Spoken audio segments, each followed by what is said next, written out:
tema. No, no les voy a dar un tema. Ustedes van a elegir. Ustedes van a elegir un artículo, o un inciso, perdón, del artículo 81, y van a definir, digamos, el motivo por el cual alega el trabajador, el empleador, el despido del trabajador. Y el trabajador puede alegar algo coincidente o puede ser simplemente decir que fue despedido injustificadamente. Entonces vamos a empezar ya con todo este tema y la siguiente lección ya les voy a dar las pautas de donde ustedes se pueden agarrar, de los artículos que se pueden agarrar para poder desarrollar sus escritos. ¿Alguna duda? ¿Todo bien? Bueno. Bueno, vamos entonces a compartir la...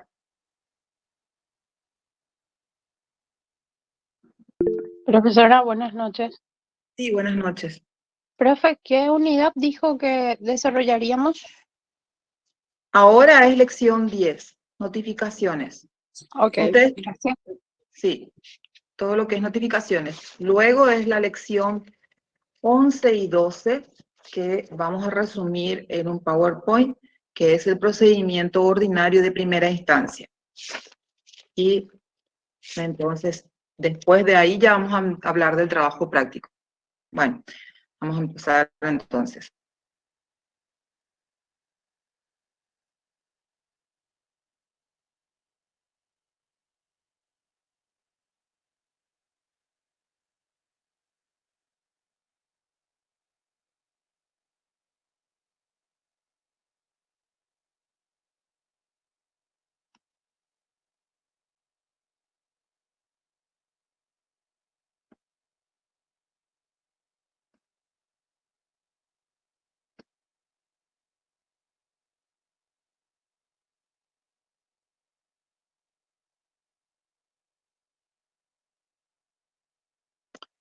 Ay, cerré mi...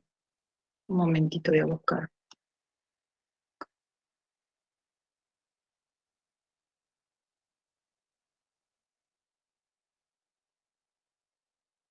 Bueno.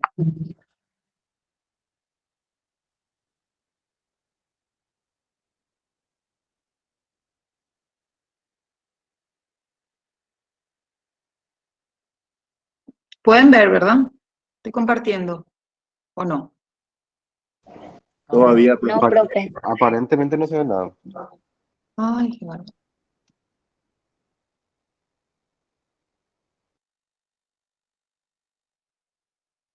Compartir.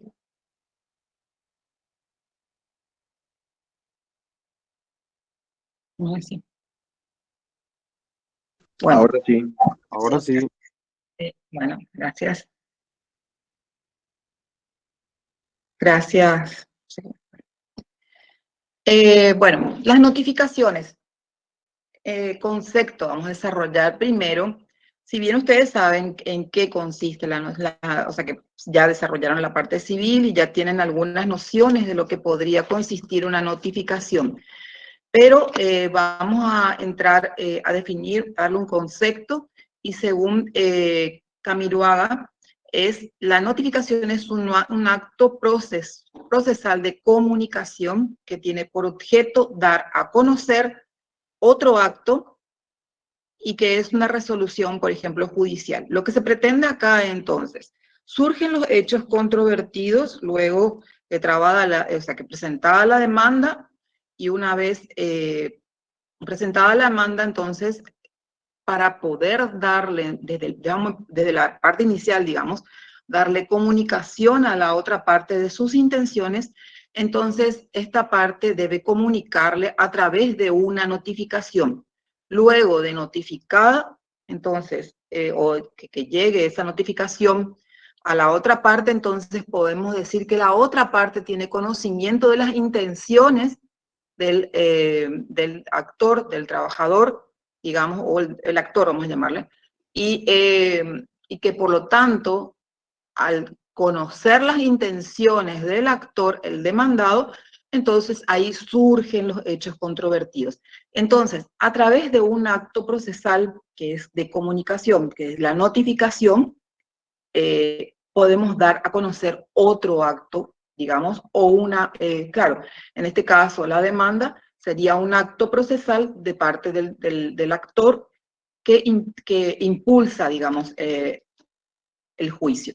Podría ser también una resolución judicial, o podría ser un acto, digamos, del juez como una providencia o una resolución o una sentencia.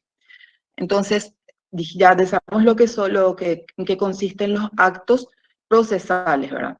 Y entonces, para poder pasar de una etapa a otra, necesitamos que se le dé comunicación a las partes de los actos que se están produciendo dentro del juicio. Bueno, entonces, la notificación es un acto que lo realiza, por ejemplo, el juez o el tribunal, por el cual se pone a conocimiento de las partes o de terceros una resolución judicial. Como acto jurídico, acá dice, o sea, en esta parte dice que es una resolución judicial, pero justamente no siempre es una resolución judicial como podría ser el escrito de demanda, pero, por supuesto, esas serían las pretensiones. Pero a raíz del escrito de demanda nace una providencia. Entonces ahí sí podríamos decir que es un acto del tribunal. ¿Por qué? Porque lo que se va a notificar es lo que dispone el juez en su providencia. Entonces, como acto jurídico está revestido de formalidades legales, la cédula de notificación, por supuesto, y sus documentaciones constituyen un instrumento público porque está ejecutado por un funcionario público que en ejercicio de sus facultades están previstas legalmente. Por ejemplo, un edicto, una notificación por el telegrama conlacionado. El ujier notificador es parte del juzgado, entonces está investido de esta potestad de poder realizar la comunicación.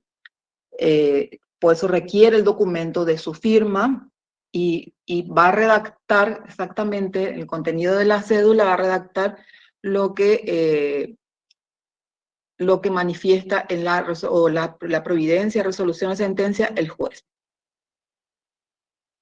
Y esas son las formalidades que debe contener. Debe tener también fecha, debe realizarse en copias y por supuesto, estar firmado, digamos, por el ujier notificador.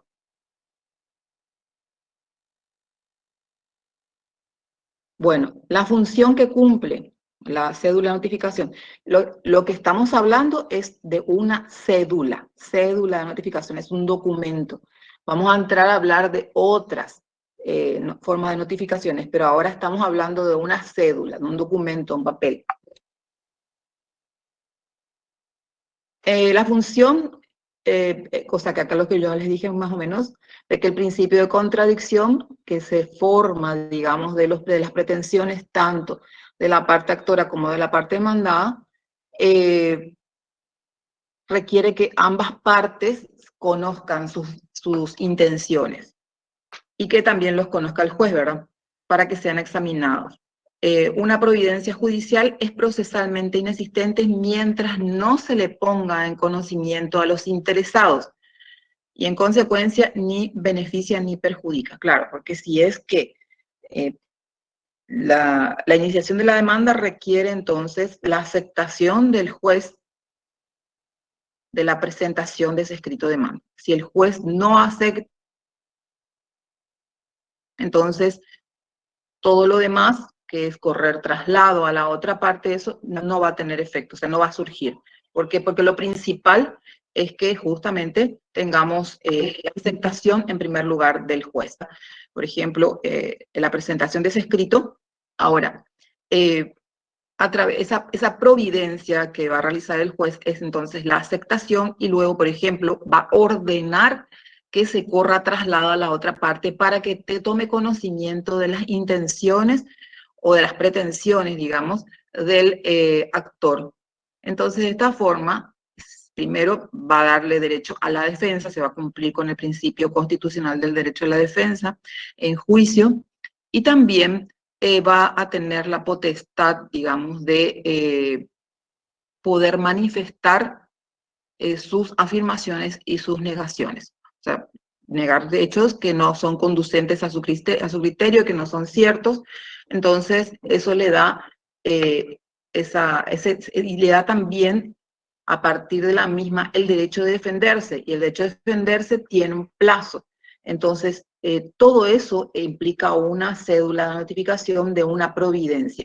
Entonces, mientras ella no sea notificada, no existe ninguna obligación de la otra parte, o no interpone ninguna obligación a la otra parte de poder referirse a esos hechos, o por lo menos no a tener conocimiento que está demandado. Solo desde el momento de la notificación comienzan a correr los términos para interponer contra esa resolución los recursos legales. Y con frecuencia los terceros son llamados también a intervenir en el proceso, y será entonces necesario hacerles conocer la providencia del juez que haya dispuesto su comparecencia. O sea, eso en el caso de un tercero, entonces. Pero a partir de que se recibe la notificación, surgen entonces todas las obligaciones de la otra parte. Ahora, lo que estábamos hablando es de una notificación por cédula. Tenemos también otro tipo de notificación que es por automática. La notificación automática también es llamada ficta, porque no contiene un acto real de comunicación, o sea que no se le hace formalmente por medio de un papel donde se transcribe la providencia, o sea que no existe ningún documento, ¿verdad?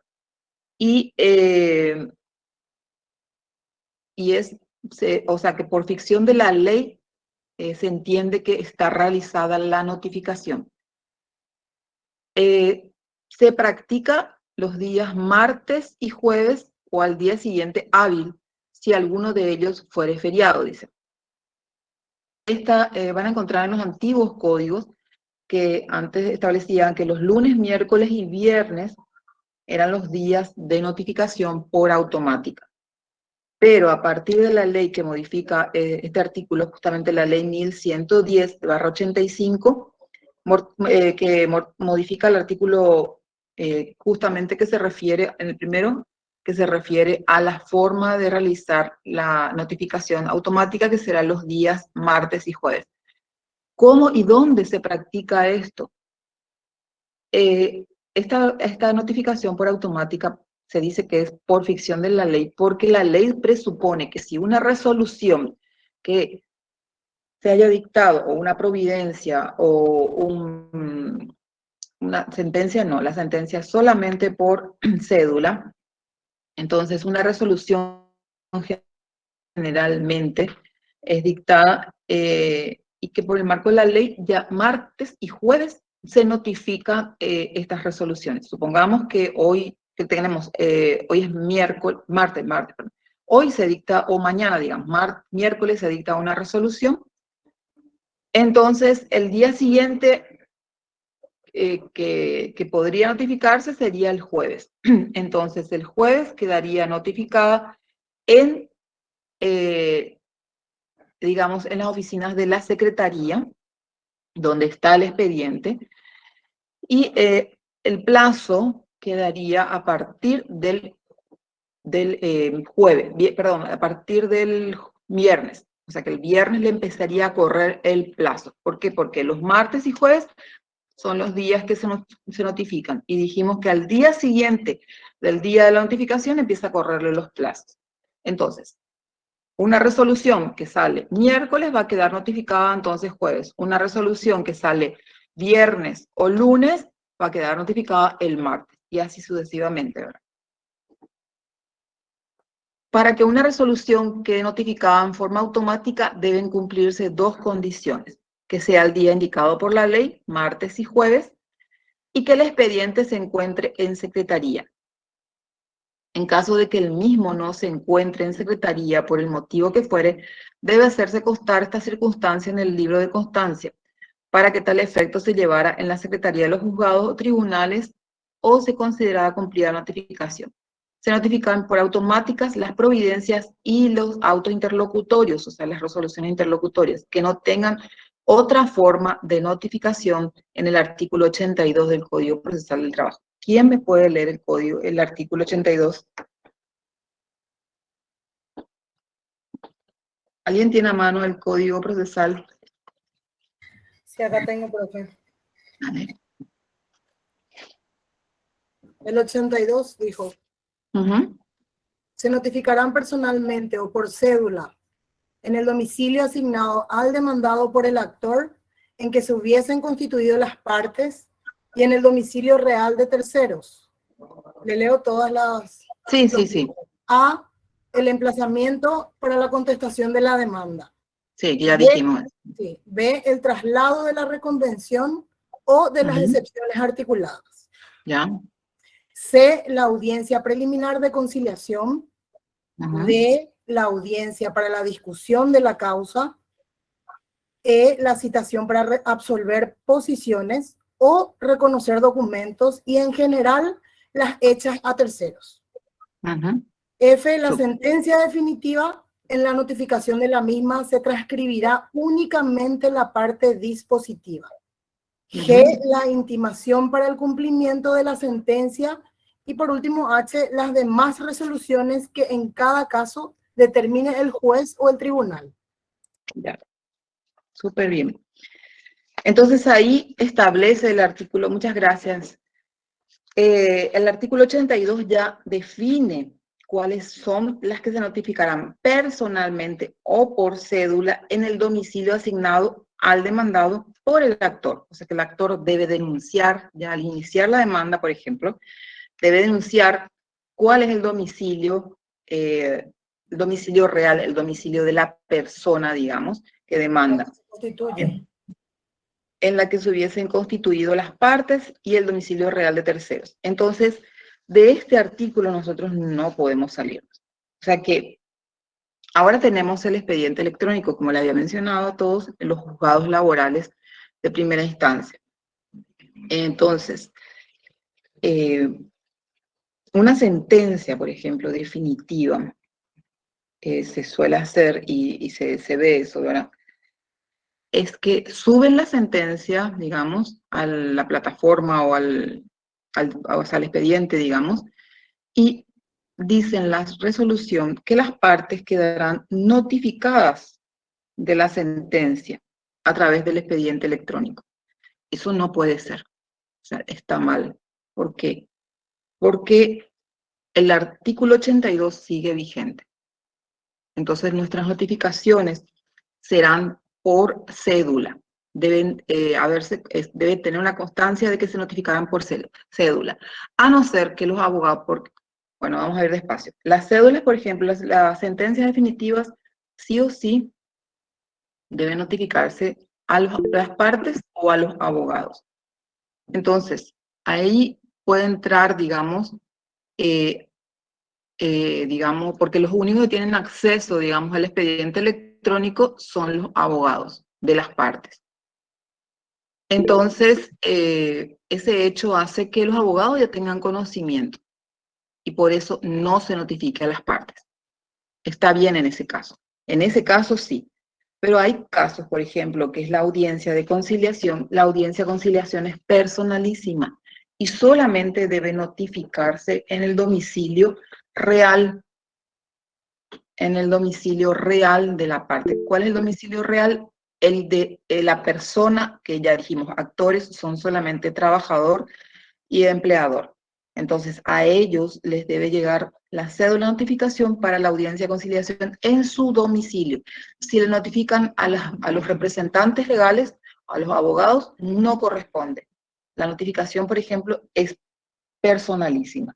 Así también como la absolución de posiciones o el reconocer documentos, también es personalísimo. Entonces, debe tener el domicilio debe constar en el expediente la notificación por cédula, en el domicilio real.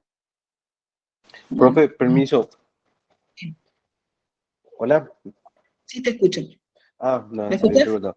Bueno, sí, ahí te escucho, salió un poquito entrecortado. Bueno, para Ya. aclarar bien más esa partecita, porque me quedó un poquito, digámosle, Sí, vago. Todo lo que tiene que ver con cuestiones personalísimas, sí o sí al domicilio real, y nunca entonces se puede hacer al domicilio procesal o por automática. exactamente, así Ujú. mismo es. O Va, sea, y las tres actos procesales, digamos, que son por cédula, digamos, en el domicilio real del trabajador o del empleador, son la audiencia conciliación, la absolución de posiciones o el reconocimiento de firmas de un documento. ok, También tenemos que agregar que o sea, que la iniciación de la demanda, como todavía no conocemos va a ser el representante legal de la parte demandada y si nombrará o no, entonces también debe notificarse en su domicilio real. ¿Mm? ok. ¿Está claro? Bueno, Profe, sí, te escucho. pero yo tuve un caso hace poco y no se hace así, o sea, prácticamente los abogados manejan todo y no le informan al cliente o no le llega a la persona afectada esas notificaciones, por ejemplo, para conciliación y eso. No, no puede ser, es nulo eso. Es un acto Y nulo totalmente. por eso, o sea, Porque, y se porque, da, profe. porque los que son vinculados ahí en el expediente electrónico son los representantes, o sea, los abogados. No, diciéndote ¿Verdad? que hay muchos abogados que manejan ellos nomás el expediente electrónico y le dicen yo te voy a avisar a tu cliente. O sea, yo sé No, porque esa misma gente se me acerca a mí para consultarme otra vez cuál es porque desconfían de su abogado, ¿verdad? procede una Y nulidad. se da, No, no puede darse porque sí, la audiencia de conciliación es una fase obligatoria del proceso. Si vos no sí, realizás la así audiencia de mismo. conciliación con las partes, dijimos con las partes, no me refiero a los abogados, ¿verdad? Entonces es nula la actuación, o sea que es nula cualquier audiencia de conciliación que no estén notificadas las partes. No importa que no estén, hay veces, o sea que eso puede que no se presenten, digamos, a conciliar, pero que conste en el expediente que fueron notificadas en su domicilio real, entonces sí puede pasarse a otro estadio. ¿Por qué? Porque se demuestra que al no presentarse están bien notificados y no hay ánimo conciliatorio. ¿No? Entonces, la audiencia de conciliación no puede saltarse, o sea que no puede pasar a otra etapa sin tener previamente la constancia que fueron notificadas las partes. Bueno, contenido de la cédula. Es un documento emanado del órgano judicial que se redacta en dos ejemplares, uno original y otro la copia, y contiene diversas enunciaciones tendientes a individualizar a su destinatario y darle posibilidad de adquirir un efectivo conocimiento de la resolución que se le comunica. O sea, tendientes a individualizar, tiene que tener el nombre de la persona, su domicilio, que denuncia también como domicilio real, porque el trabajador, al iniciar la demanda, debe denunciar también el domicilio donde trabajaba, ¿verdad? Tener conocimiento del lugar donde realizaba el trabajo o el domicilio real del empleado. Entonces, debe denunciar un domicilio, incluso con croquis y todo bien exacto debe ser, para que pueda llegar la cédula. Y también al individualizar puede ser, por ejemplo, puede decir fulano de tal, propietario de la empresa tal, unipersonal tal. O si no, o sea, individualiza, por ejemplo, si es una unipersonal, va a denunciar el nombre de fantasía que tiene el negocio, digamos. O si es una SA, una persona, o sea, o una SRL, también va a indicar el nombre de la empresa más SA, SRL. Y tiene que denunciar también el domicilio de las personas jurídicas. Entonces, esa es la forma de individualizar a su destinatario. ¿Qué contenido debe tener? Si el destinatario es una persona física, debe constar su nombre y apellido. Y si es una persona jurídica, se debe poner su denominación o razón social. Si son varias personas, deberá mencionarse el nombre y apellido de todas ellas.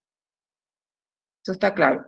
La individualización del juicio, por supuesto, qué nombre tiene el juicio, con la mención de la carátula del expediente en el que se dictó la resolución que se notifica. Nosotros, cuando iniciamos un juicio, presentamos la demanda, lo primero que va a tener es una hoja de sorteo del juzgado que le corresponde,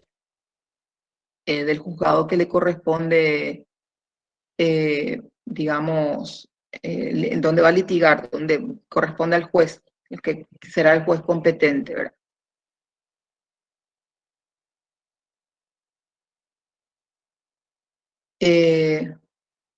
Bueno. Profe, Sí, sí te escucho. ahí veo que la compañera Clotilde tiene hace rato ya la mano levantada. No Ah, sé si se le perdón, porque puede yo dar, no veo, quiere pues consultar. estoy... Sí, sí, podés, por favor, Clotilde. Pregunten Ay, nomás, no levanten las manos. perdón, sin querer, fue sin querer. Ah, Disculpe. ya. No, pero si es que quieren preguntar algo, pregunten, interrumpan nomás, no se preocupen. A no ser que están varios así, pero no creo que todos juntos quieran preguntar.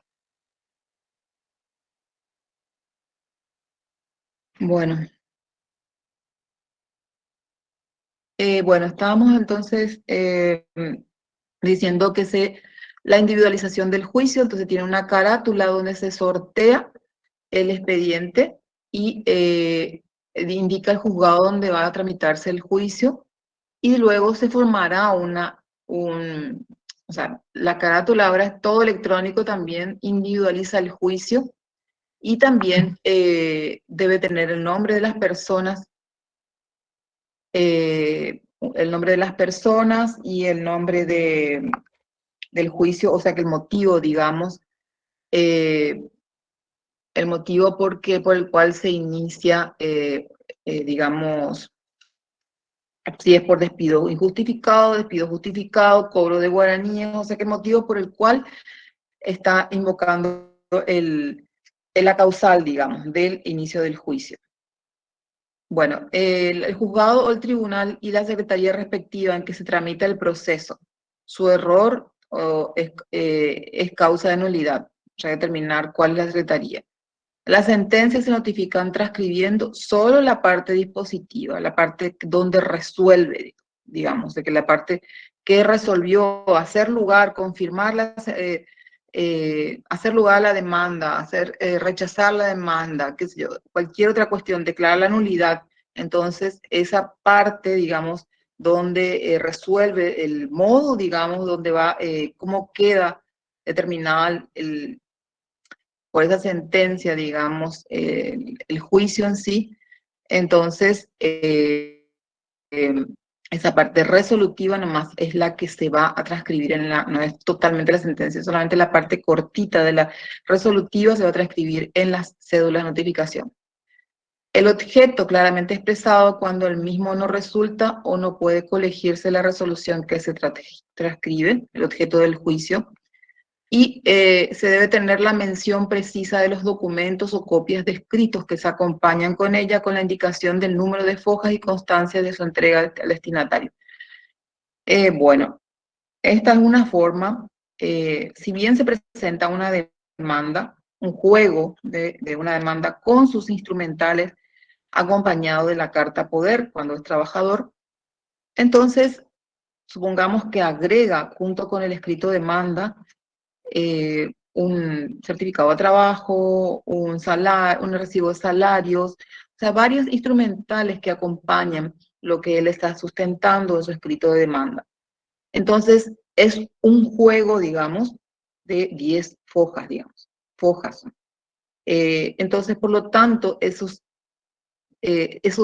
misma cantidad de instrumentales junto con el escrito de demanda deben agregarse a la cédula de notificación, o sea, una copia idéntica, digamos, con todas las fojas, se acompañan a la cédula de notificación cuando se inicia la demanda, cuando se va a correr traslado a la parte demandada. Entonces, el mismo juego de copias que se presentó, completo, porque si falta una foja y se evidencia eso, entonces la cédula de notificación puede ser devuelta hasta que se notifique en forma completa.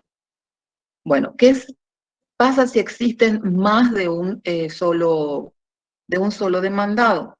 Dijimos que es independiente cada notificación, ¿verdad? O sea que si hoy le corre a uno, mañana puede correrle a otro la notificación. Son independientes los plazos a partir de que se le notifica, de la última notificación, digamos.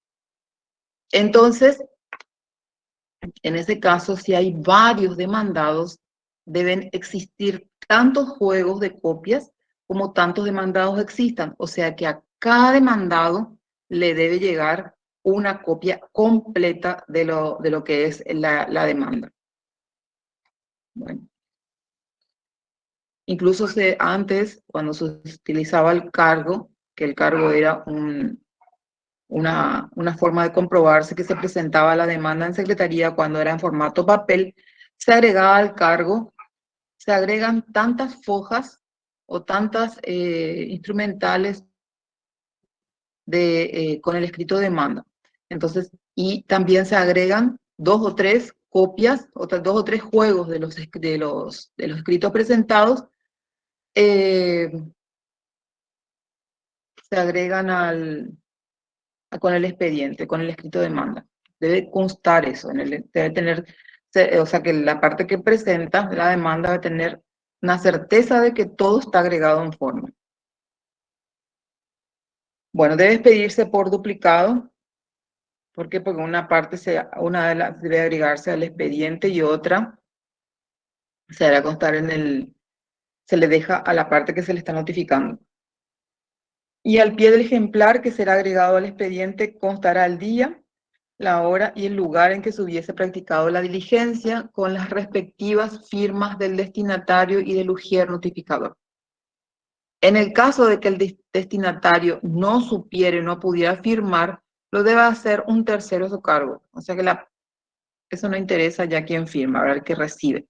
Y si no quiere firmar, lo deberán hacer 2 testigos requeridos al efecto por el ujier, los que no deberán ser dependientes del actuario. En caso de que necesite, entonces, para comprobar que fue realizada, con 2 testigos basta. La notificación al domicilio para el cumplimiento de las diligencias determinadas deberán practicarse con una anticipación no menor de 2 días del señalado, son 48 horas. Realmente dice el artículo, el código dice 48 horas. Artículo 89 del Código Procesal. Las notificaciones, bueno, dicen 2 días, pero como nosotros contamos por horas muchas veces, entonces se establece 48 horas, pero las notificaciones al domicilio para el cumplimiento de diligencias determinadas deben practicarse con una anticipación no menor de 2 días del señalado para el acto. Ese es el artículo 89. Entonces, supongamos que tengamos una fecha de una absolución de posiciones y vamos a decir que es aquí a 3 días, entonces la notificación, o sea que supongamos que hoy sale la providencia, entonces nos da tiempo para que podamos notificar esa audiencia. Entonces tienen que ser 2 días antes de la fecha de la audiencia. Si es el viernes, entonces, a ver, si es el viernes, entonces hoy ya no nos quedaría, sí, hoy nos queda tiempo todavía, porque hoy se tendría que notificar para que jueves y miércoles sean los 2 días de anticipación. O sea que hasta hoy tendríamos plazos para notificar una absolución que supongamos esté fijada para el viernes, digamos, una absolución personal. O sea, una audiencia, digamos, personalísima. Bueno. Notificación por carta certificada del actuario con aviso de retorno. Notificación por despacho telegráfico colacionado. La notificación por carta se cursa por medio del correo. Esto ya prácticamente está en desuso. Seguramente que en algunos casos se debe usar, pero era una forma de notificar.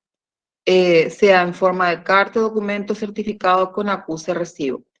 En el caso de carta certificada con acuse de recibo, el aviso de recepción es el documento que determina la fecha de la notificación. O sea que siempre va a estar, por ejemplo, en una cédula de notificación, lo que nosotros debemos comprobar cuando recibimos es si la misma está siendo, o sea, que está fechada en el día que la recibimos, ¿verdad? O sea, que la misma fecha tiene.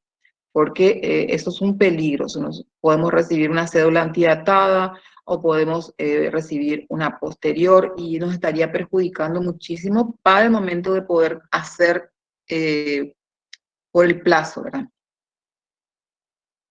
La ausencia de la inválida notificación y no puede sustituirse por la información del correo de haberse puesto la carta certificada a disposición del destinatario o determinada fecha. En el caso del telegrama de aviso de retorno sellado y firmado por el empleado competente y es válido, esté ausente el destinatario. O sea, lo importante es que se reciba y que se haga constar que es pariente o que es dependiente de la casa y que le hará llegar, digamos, ese telegrama al destinatario, que se compromete a entregar. Entonces firma y da sus datos, ¿verdad? Su número de cédula y no siempre quieren dar, pero bueno, podría darse. Puesto que no se exige la entrega a propia mano, ¿sí? Profe, permiso, una breve pregunta nomás te quiero hacer. Esto que habla de telegrama colacionado es lo que se hacía anteriormente a través de Copaco. Exactamente, sí. Y se hace todavía.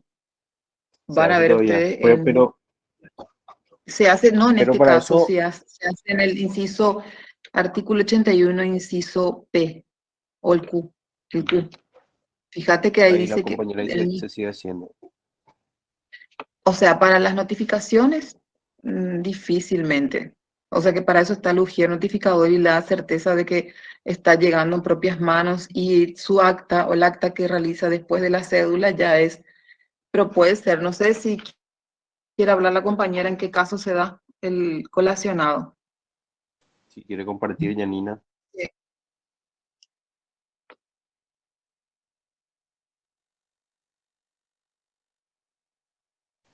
O sea, pregunto más por el hecho de que ya prácticamente nadie tiene línea baja, no sé si eso tiene algo que No. ver.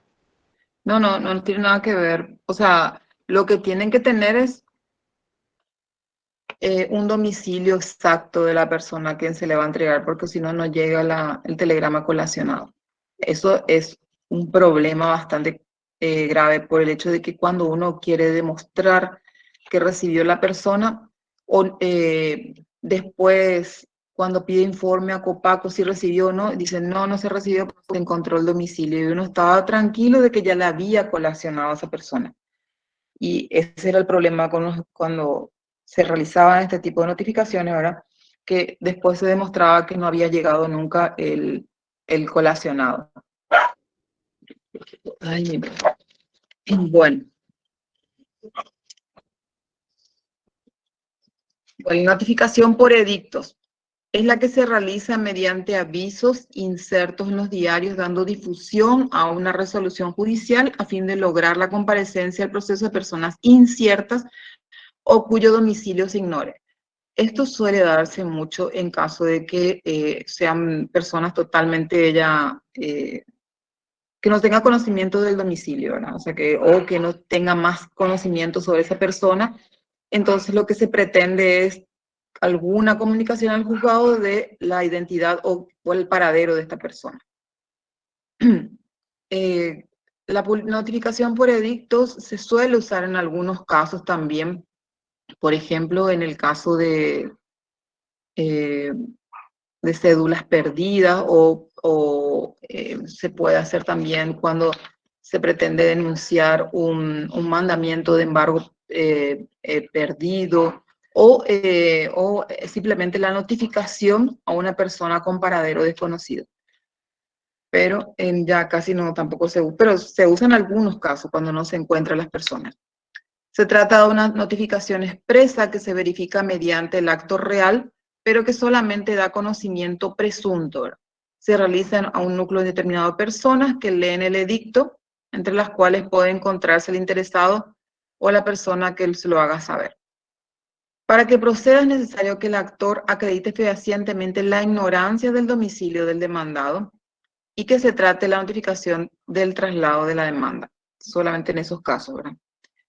En los casos en que se dé este tipo de notificación, los edictos deben ser publicados por 5 días consecutivos en un diario de gran circulación del domicilio del demandado de la capital. Generalmente, y esto es determinado por el juez, ¿verdad? El diario que va a ser utilizado. Y el término para contestar la demanda comenzará a computarse desde el día siguiente del último de la notificación. O sea que comenzará a correr desde el día siguiente al último de la notificación, o sea que la última publicación, digamos, si por 5 días se publicó, entonces el último día empezará a correr el término.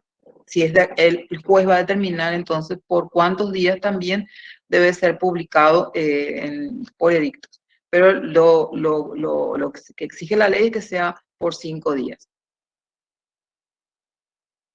Bueno, esta es otro tipo de notificación a los funcionarios judiciales. Los funcionarios judiciales serán notificados en su despacho, artículo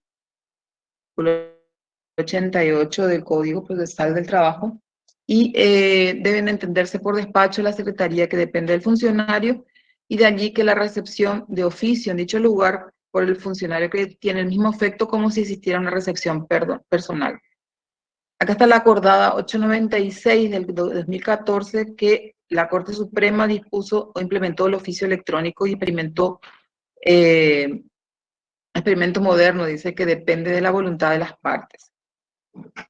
Cuando es funcionario público, generalmente es llamado a una audiencia. En ese caso, entonces, sí se le notifica siempre, se le notifica dentro del despacho. Generalmente eso se hace más dentro del Poder Judicial o a otros funcionarios del Ministerio de Relaciones Exteriores o cualquier otro necesario para que pueda venir o se le debe comunicar nomás en su despacho. Y luego el proceso ya es también diferente, digamos, en caso de que sean autoridades que no tengan que salir de su despacho para poder realizar algunas diligencias.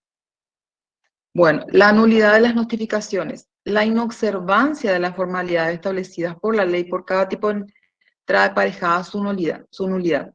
Supongamos que no fue realizada en el domicilio del denunciado, que no fue denunciado, digamos, no fue realizaban las formas, no tenía domicilio, no tenía el nombre del expediente, no tenía fecha exacta, o sea, no tenía el nombre del demandado, de los demandados, porque puede ser eso también, o también no tenía todas las fojas que debían contener para la copia para traslado en caso de iniciación de demanda. Entonces, en ese caso, entonces sí procede la nulidad. ¿Por qué? Porque no están cumpliéndose con todas las exigencias que vimos en otras, que vimos hace rato, que eran notificaciones expresas, o sea, perdón, condiciones expresas que debe tener la cédula de notificación. Por tanto, la inobservancia de algunas de ellas hace que acarree la nulidad, sí, pero ¿cuándo va a acarrear la nulidad? Cuando no cumpla sus efectos. El hecho de que, por ejemplo, reciba igual la persona, aunque no esté domiciliada en el lugar que indicó, por ejemplo, se haya equivocado el número de la casa o haya indicado mal y reciba igualmente la persona o se presente, digamos, a contestar o se presente igualmente a la audiencia, eso significa que sí surtió efectos la notificación, entonces en ese caso no puede acarrear ninguna nulidad, aunque se haya violado alguno de los requisitos exigidos por la ley. La nulidad de la notificación trae como consecuencia la nulidad de todas las actuaciones posteriores que se funden en ella. Ejemplo, si se tratara de la notificación de la demanda, aun cuando se hubiese llegado al estado de la sentencia, no existiría propiamente juicio porque el procedimiento sería integrado o anulado. Entonces, no podemos olvidar que las nulidades del procedimiento son relativas, lo que le estaba mencionando, y por consiguiente solo se deben ser declaradas nulas a petición de parte a quien afecta, la que puede en consecuencia convalidarla en forma expresa o tácita. El artículo 91 dice, no obstante, siempre que resultar de las constancias de autos haber tenido conocimiento de la providencia, resolución o sentencia, la notificación surtirá sus efectos como si estuviera legítimamente practicada. Lo que les mencioné, aunque allá tenga un incumplimiento o una irregularidad la notificación, entonces si se dieron por notificado a las partes, eso es lo que pretende, ¿verdad? Que justamente la cédula es una comunicación de un acto procesal. Y si se tuvo conocimiento, entonces, aunque esté viciada, no incurrirá en nulidad. Si bien es un instrumento público, el legislador no ha requerido sacrificar a la forma del objeto de la diligencia misma, que es poner en conocimiento del interesado una providencia que le afecta. De tal manera que cuando ese objeto sea logrado, la notificación produce su efecto sin perjuicio de las sanciones que deban aplicarse al funcionario. Esto está bien claro, ¿verdad? O sea que no hay ninguna duda, o pregunten si quieren. Es una lección muy sencilla. Por mi parte está todo bien, profe. Profe, ¿esos materiales va a ser al Classroom? ¿Cómo? ¿Va a ser en el Classroom? Sí, te voy a alzar. Ok, profe, gracias. Bueno.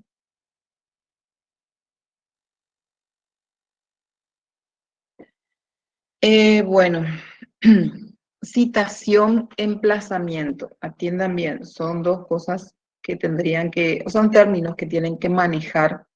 A medida que vayamos avanzando, ustedes van a encontrar términos del procedimiento y entonces es importante que sepan diferenciarlos.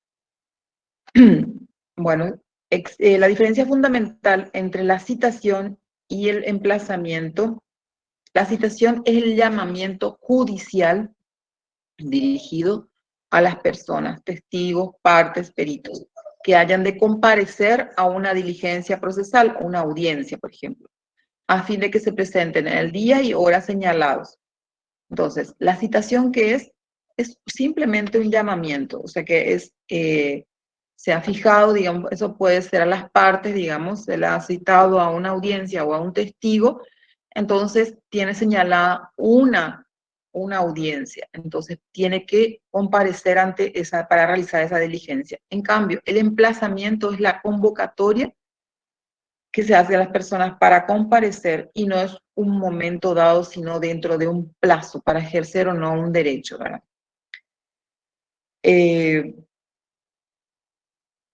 Bueno, entonces, a medida que vayamos avanzando, van a tener ustedes palabras diferentes o términos, digamos, que van a ir viendo, digamos. Se le cita al testigo para que pueda, digamos, declarar. En cambio, el emplazamiento, lo que vamos a hacer, se le emplaza a la parte, digamos, por ejemplo, demandada, que presente dentro del término tal un documento. O para que el emplazamiento, por ejemplo, van a encontrar emplazamientos dentro de las propias fijaciones de audiencia, donde si no cumple tal requisito o si no se presenta, entonces hará efectivo el emplazamiento. O es una forma de un apercibimiento si es que se le emplaza, dígame, llamarle a una persona a que se presente a ejercer su derecho. Por ejemplo, y ejercer su defensa, ¿verdad? A ver cómo podría ser. Pero es bastante sencillo, no creo que entre tanto. O sea, el emplazamiento, lo que nosotros estamos haciendo es, por ejemplo, que se presente a presentar un documento, que se presente a declarar, y se le emplaza a poder realizar y ejercer su derecho, nada más para eso. Bueno, cuando se presenta una demanda y es admitida su tramitación, se la cita y emplaza al demandado para que lo conteste dentro del tercer término de ley.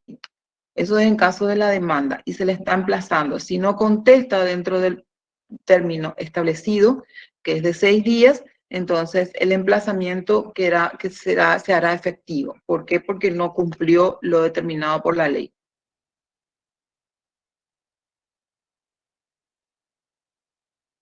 Los términos del emplazamiento. El código establece, el Código Procesal del Trabajo consagra que el término para contestar la demanda es de 6 días, contados desde el día siguiente de la notificación.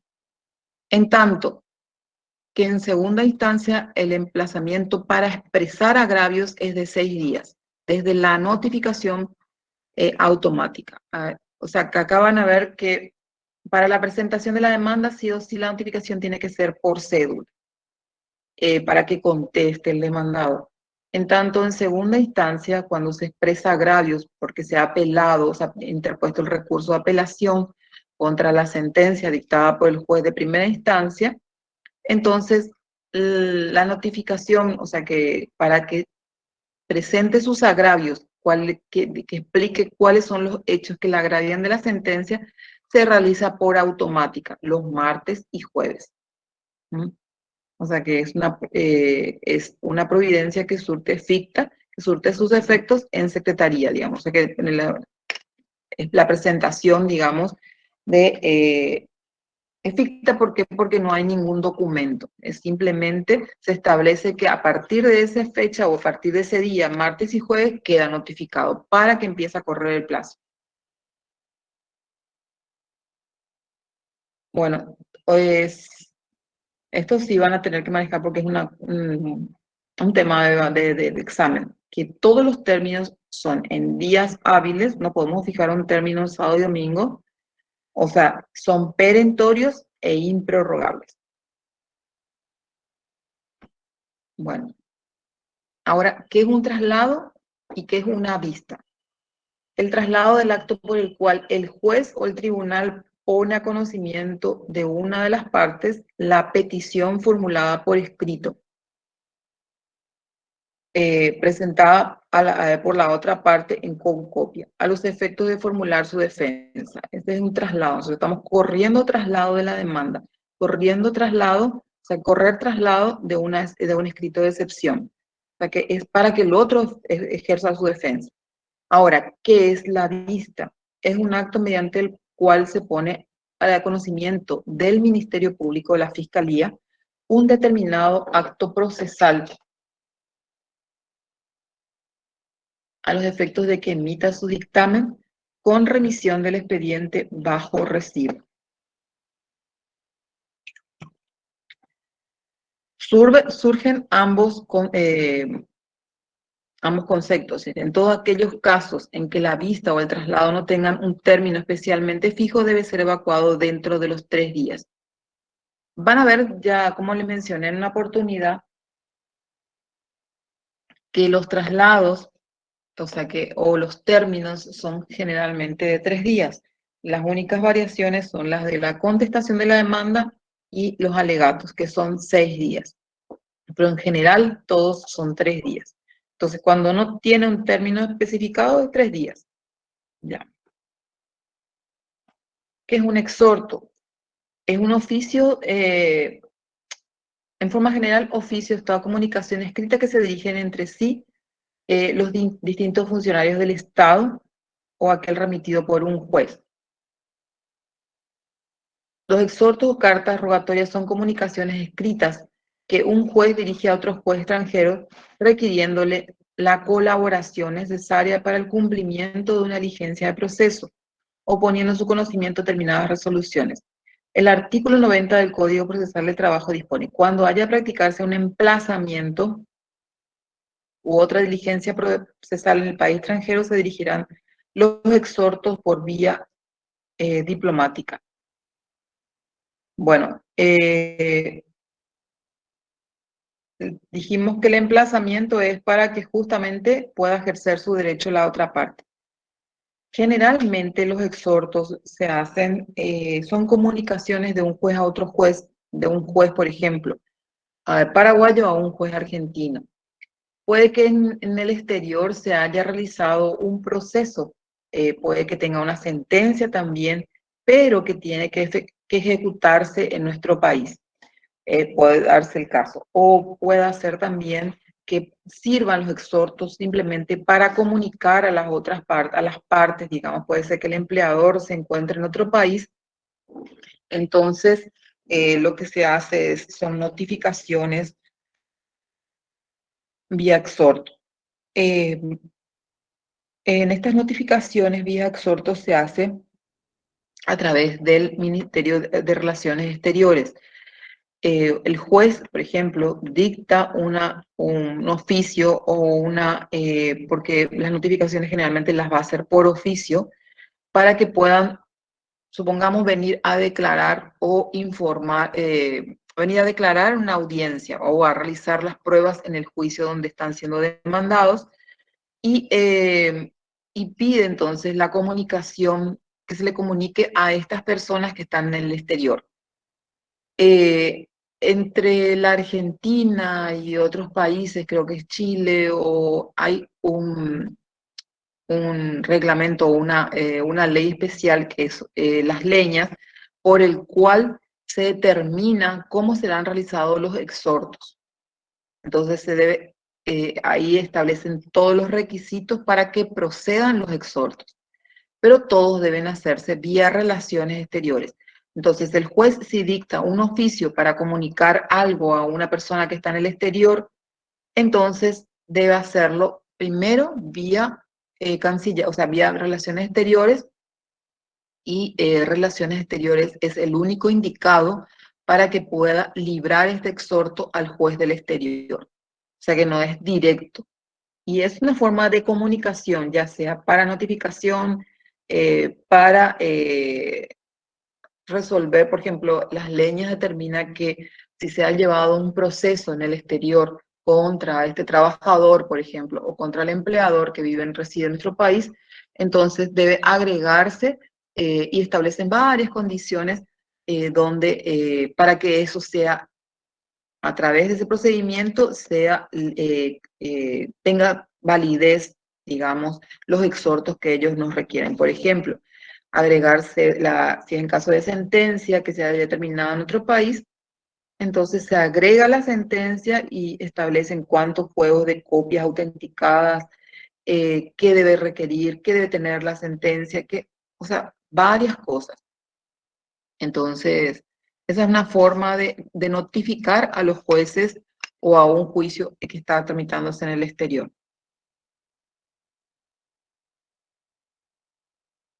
Bueno, la audiencia. ¿Qué es una audiencia? Es el acto procesal realizado oralmente, durante cuyo desarrollo el juez o el tribunal escucha las declaraciones de las partes, de los testigos, de los peritos y otros, dejándose constancia escrita de todo lo actuado. Dijimos que nuestro principio constitucional habla de la oralidad de nuestro proceso, y por eso todas las audiencias deben ser orales, pero actuadas, o sea que se debe dejarse constancia de todo lo que se mencionó en la audiencia en un acta labrada por las partes, por el juez, el actuario y el operador. O sea que eso ya habíamos mencionado, ¿verdad? Que nuestro artículo 53 habla de que debe ser actuado. La audiencia tiene la importancia de poner en vigencia el principio constitucional de inmediación. ¿Por qué? Porque están presentes las partes. En algunas audiencias, por ejemplo, la audiencia de conciliación, tendrían que estar ambas partes y el juez.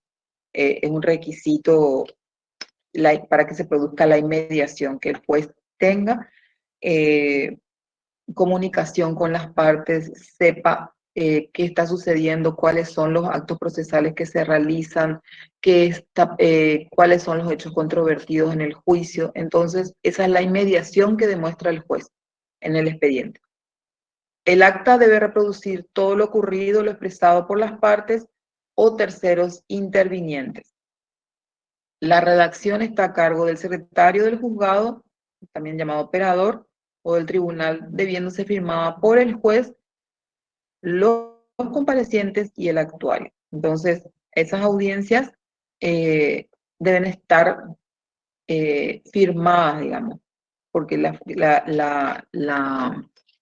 falta, digamos, de una de las partes, pongamos que era una absolución de posiciones y no firmó el absolvente, esa acta, digamos, aunque haya estado presente el juez y todo, no tiene validez, porque para eso debe estar firmada, debe estar aceptada por la parte que absolvió, por ejemplo, y también por el juez y el actuario.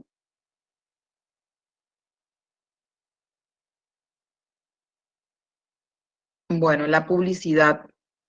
El principio de publicidad en el proceso constituye una de las mayores garantías para una buena administración de justicia porque permite el control del público sobre el desempeño de los jueces. O sea que es uno de los que, digamos, las bases, digamos, de la publicidad, el expediente, el juicio es público, el despacho del juez es público. O sea, entonces las partes pueden, siempre que cuando no se trate de cuestiones de menores o cuestiones que requieran una reserva, digamos, poder ser, digamos, escuchado por otras partes, por otras personas. El pueblo tiene derecho a saber cómo los jueces resuelven los actos más valiosos de la vida, como el honor, la propiedad y la libertad. La publicidad, con la presencia del público en las audiencias judiciales, constituye un medio de fiscalización popular sobre la actividad de los magistrados y defensores. Generalmente, las partes son las que siempre, en un juicio laboral, son las partes y los representantes los que participan de la audiencia. Pero por eso, la audiencia de conciliación es una audiencia personalísima que deben estar las partes, pero el juez tiene la potestad de conciliar sin la presencia de los abogados. Y eso hace que los abogados nuevamente digan, o sea, que se manifiesten, digamos, porque deben estar, ellos creen que deben estar siempre presentes, y más en una audiencia que se realiza a veces en el despacho del juez. Una de las formas de publicidad dentro de nuestro derecho es la publicidad de las audiencias. Las audiencias son públicas, salvo orden contraria del juez por motivo fundado, como les expliqué. No obstante, la falta de anuncia restringe la publicidad de tales audiencias, las que se limitan a contar con la presencia de aquellas personas invitadas. El expediente que está en despacho, digamos, puede ser, es público también. O sea, no se puede prohibir a una persona de que pueda haber un expediente. Y también participar de la audiencia siempre y cuando el juez permita. A veces no se da también por el hecho de que no tenemos espacio físico que pueda permitir que una persona, digamos, extraña al juicio, extraña sí, que no tenga interés directo, pueda participar del mismo.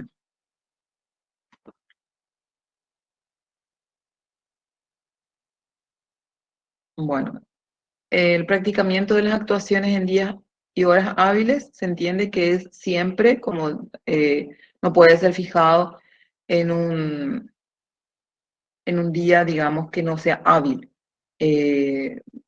La Corte Suprema, a través de acordadas, dispone cuáles son los días de la semana y que son hábiles, que son de lunes a viernes, y también que no son los hábiles los feriados. Así también cuando, por ejemplo, no sé si habrán escuchado ustedes cuando en una localidad del interior se declara asueto, ¿verdad? Porque es Día del Santo, recordatorio de la fundación de la ciudad.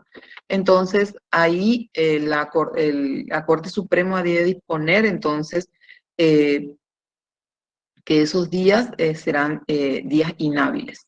O sea, esos días no se trabajarán dentro de la Corte Suprema, solamente en esa localidad. Así también la suspensión, por ejemplo, en la época de la pandemia, que terminó por acordada de qué fecha a qué fecha serían días, o sea que la suspensión, digamos, de todos los trámites por no llevar adelante el proceso por los días de la pandemia. Bueno,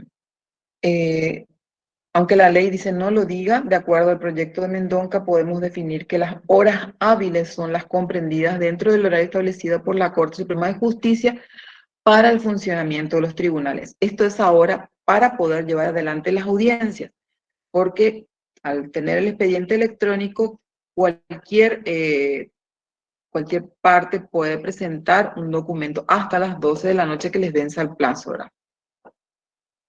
Pero respecto a las diligencias que los jueces, funcionarios y empleados deban practicar fuera de la oficina, como por ejemplo una inspección judicial, debe realizarse en horas comprendidas entre las 7 y 13 horas y las 15 y 18 horas.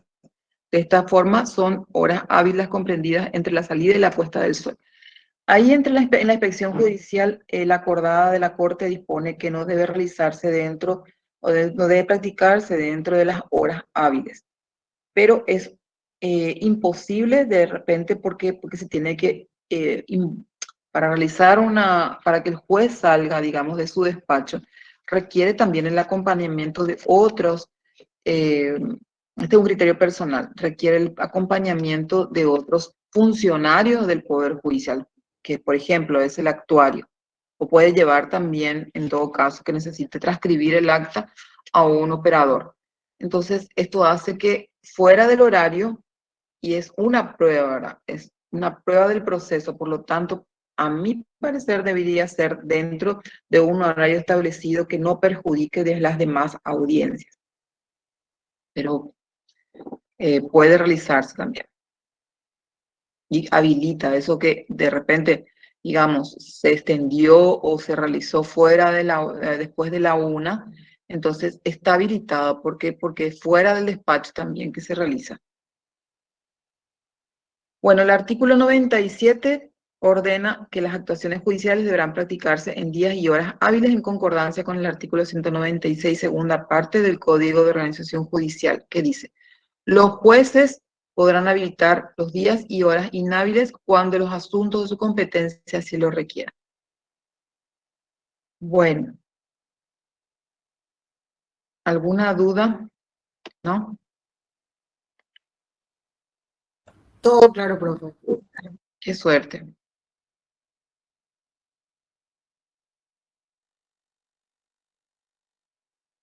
Bueno.